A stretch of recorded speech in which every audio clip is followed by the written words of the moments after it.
샬롬! 성경 쉽게 읽어주는 나니입니다. 오늘은 신명기 25장을 읽을 건데요. 앞에 24장의 흐름을 이어받아서 약자들을 어떻게 구체적으로 배려할 것인가에 대한 세부 규정들이 나옵니다. 여러분, 오늘 내용 진짜 흥미진진하거든요. 혹시 25장을 벌써 읽고 오셨다면 어느 부분에서 궁금증이 해소되지 않았는지 저는 너무 알 것 같아요. 그래서 오늘도 쉬운 성경 같이 읽고 제가 뒤에 내용 설명해 드리겠습니다. 그럼 쉬운 성경 렛츠 고! 두 사람 사이에 다툼이 일어나서 재판을 하게 되면 재판관들이 그 일에 대해 판결을 내리시오. 그래서 옳은 사람은 옳다고 판결하고 죄가 있는 사람에게는 벌을 주시오. 죄가 있는 사람이 매맞는 벌을 받아야 하면 재판관은 그를 자기 앞에서 엎드리게 한 다음 죄의 정도에 따라 매를 때리게 하시오. 그러나 40대 이상은 때리지 마시오. 왜냐하면 40대 이상 때리면 그가 다른 사람들 앞에서 모욕을 당하게 될 것이기 때문이오. 곡식을 밟으며 일하는 소의 입에 곡식을 먹지 못하게 하려고 망을 씌우지 마시오. 형제가 함께 살다가 그 가운데 한 명이 아들 없이 죽었을 때 그의 아내는 다른 집안 사람과 결혼할 수 없소.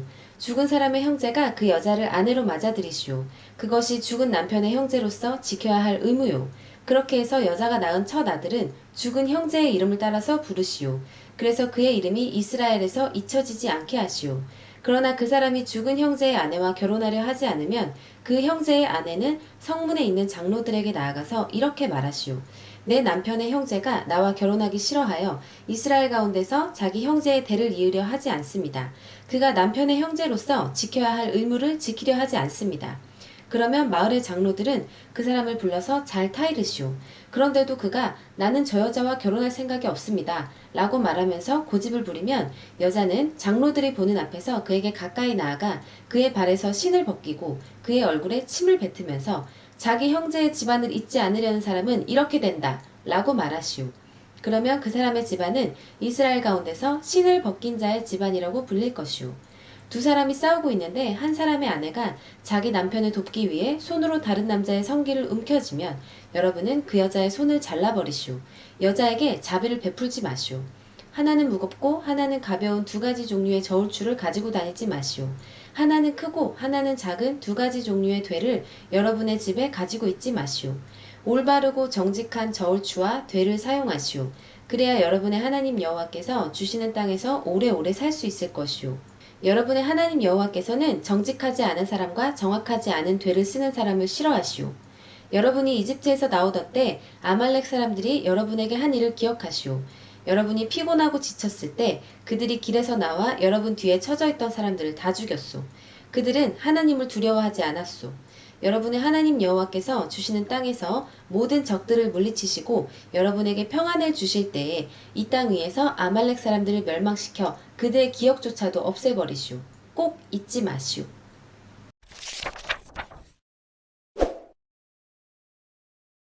자, 먼저 강조되는 것은 죄인은 죄 있다고 판결하고 의인은 의롭다고 판결하라는 말입니다. 이거 너무 당연한 얘기잖아요. 뭐 이런 걸 굳이 말로 해? 그냥 상식적이고 당연한 건데? 그쵸? 근데 우리 사회를 돌아보면 이렇게 상식적이고 당연한 것이 잘 지켜지지 않는 경우가 많이 있습니다. 뭐냐 하면 죄 있는 사람이 권력이나 돈을 이용해서 죄를 면하고 죄 없는 약한 사람이 죄를 다 뒤집어 쓰는 경우가 종종 있죠. 이런 사람들은 억울해도 그것을 입증하기 위해 들어가는 돈을 감당할 수가 없습니다. 그래서 가난하고 약한 자들이 억울하게 처벌받는 경우가 있어요. 너무 안타깝게도. 그래서 하나님은 이러한 유전무죄, 무전유죄의 불의를 경고한 것입니다. 무조건 공정하게 해라.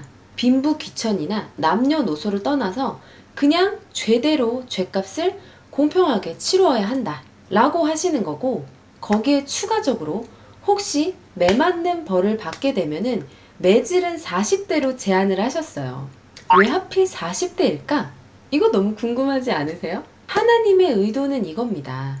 비록 처벌받는 죄인일지라도 최소한의 존엄성을 배려하신 거예요. 태형은 죄인에게 적절한 고통을 가함으로써 훈육이나 계도를 하기 위함이지 비인간적인 과도한 징벌로 모멸감을 주기 위함이 아니라는 것입니다. 그리고 40대 이상의 매질은 사람의 목숨까지도 위험할 수 있기 때문에 그 이상 때리지 말라고 하십니다. 그리고 특별히 40대로 정한 것은 성경에서 40은 고통이나 연단을 상징하는 숫자이기 때문이라고 합니다.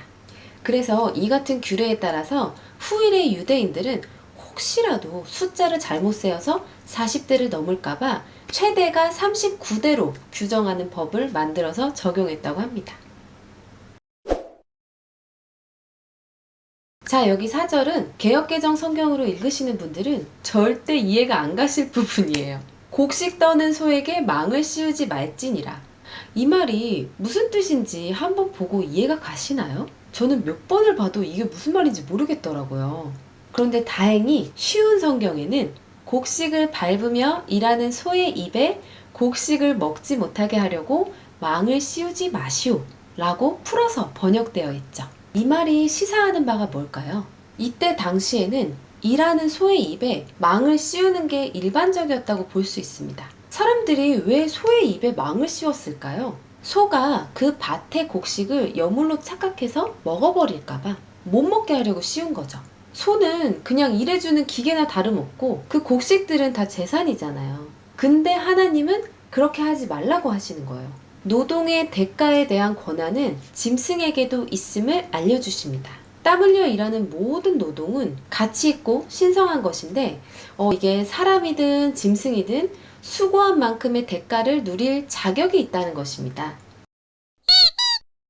이거는 사담인데 저희 어머니께서 어린 시절에 저를 키우실 때 성경 말씀에 빗대어서 많이 가르치셨던 게 기억이 나요. 제가 막 빈둥거리고 막 게으름 피고 있으면은 성경에 일하지 않는 자는 먹지도 말라고 하셨어!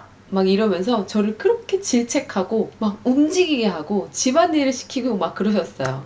그런 집안에서 자라서 그런지 저는 지금도 막 가만히 빈둥빈둥 막 늘어지면서 막 한량처럼 이렇게 쉬는 거? 이런 거를 잘 못해요. 항상 뭔가 사부작 사부작 사부작 사부작 그리고 저희 집안 식구들이 모두가 다 엄청 부지런합니다. 일하지 않는 자는 먹지도 말라. 자, 계대 결혼은 고대 시대의 하나의 풍습이었습니다. 그런데 이것을 율법화 시킨 거예요. 뭐냐면 형이 자손을 낳지 못하고 죽었을 경우에 반드시 그 동생이 형수와 결혼을 하여 형의 대를 이어주어야 했습니다. 고대 사회가 대개 그러했지만 특히 이스라엘 사회에서는 대를 잇는 것이 무엇보다 중요했습니다.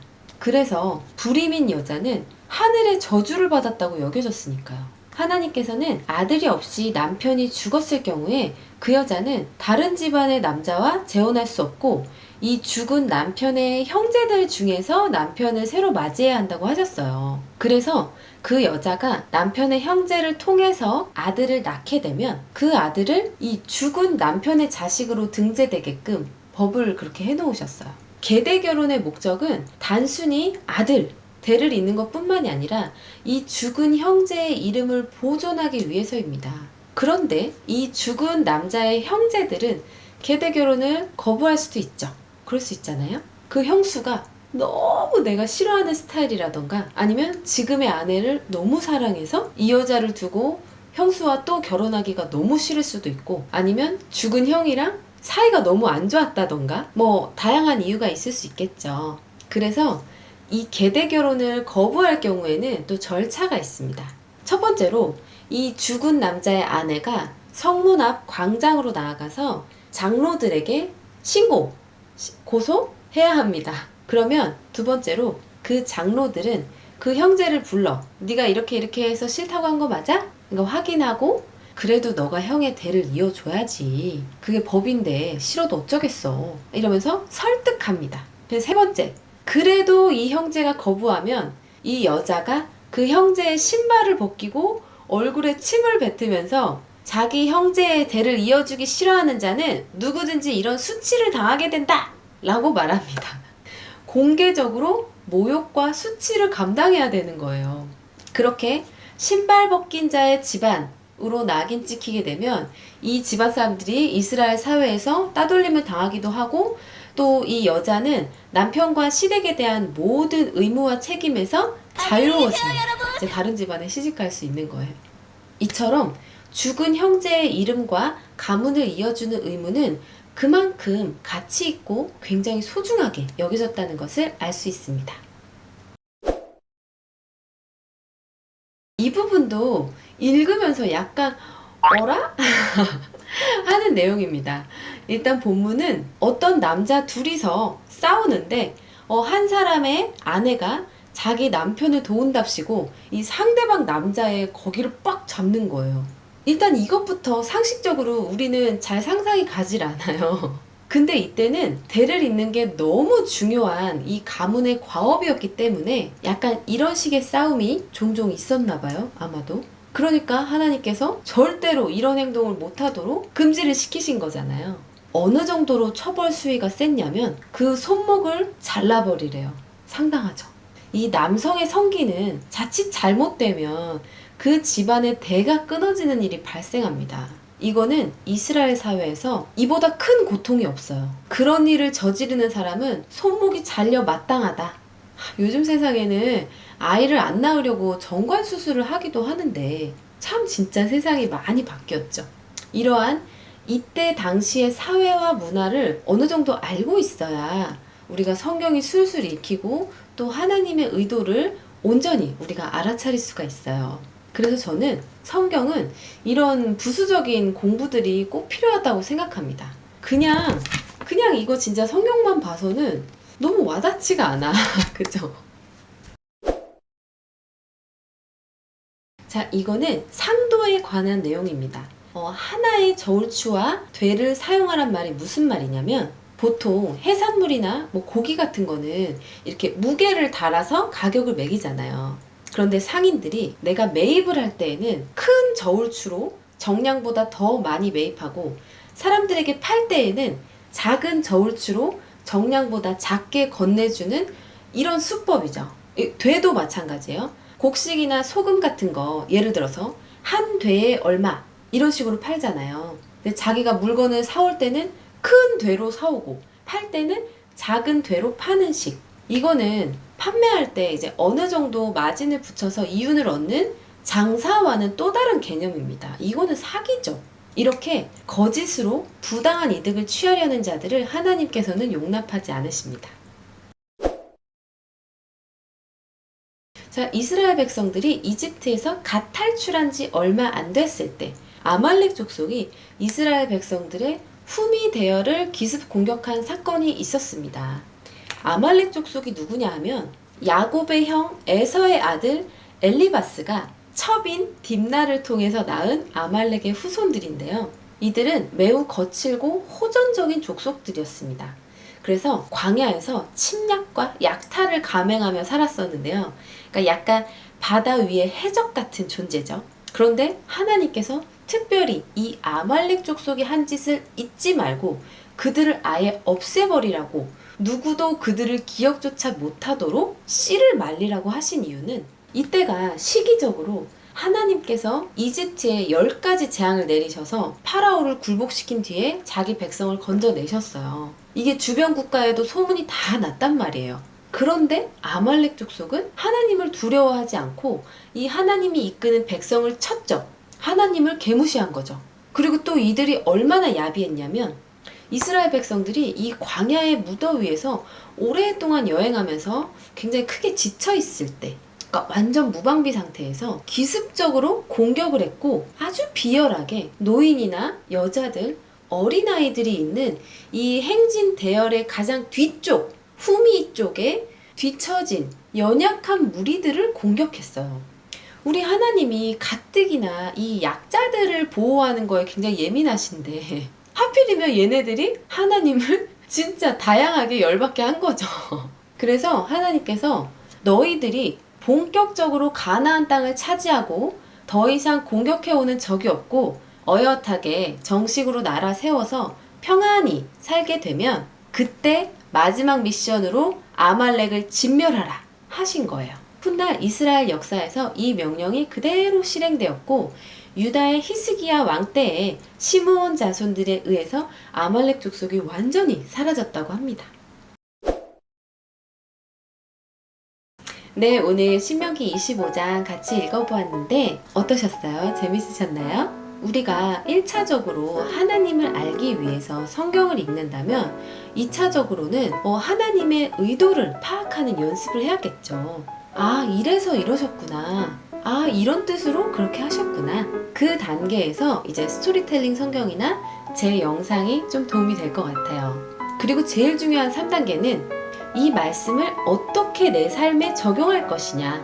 이거를 우리가 항상 고민을 해봐야 되고, 그런 거를 함께 묵상하고 나누는 게 이런 큐티인 모임이나 소모임, 이런 공동체죠. 저도 기회가 된다면 나중에 이런 큐티 컨텐츠도 한번 해보고 싶다는 생각이 좀 듭니다. 아무튼 오늘은 여기까지 하고, 오늘도 영상 끝까지 시청해주셔서 고맙습니다. 다음 시간에 또 만나요. 샬롬!